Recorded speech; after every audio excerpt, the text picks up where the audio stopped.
ওম অখণ্ড সংহিতা বা শ্রী শ্রী স্বামী স্বরূপানন্দ পরমংসদেব উপদেশ বাণী অষ্টম খণ্ড।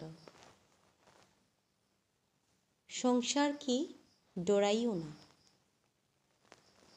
চট্টগ্রাম নিবাসী জনৈক উপদেশ প্রার্থী যুবকের পত্রোত্তরে শ্রী বাবামণি লিখিলেন, জীবন তরুণীর নির্ভুল পরিচালনা সত্যই এক সুজটিল সমস্যা।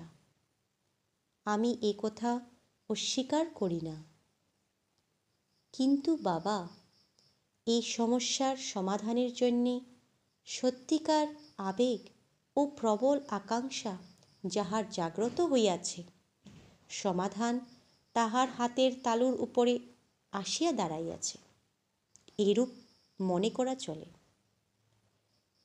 ব্যাকুল হও, অধীর হও, রুদ্ধ পন্থা খুঁড়িয়া যাইবে। কাণ্ডারিহীন নৌকায় অকুলির কুলদাতা স্বয়ং আসিয়া হাল ধরিয়া বসিবে। হরি।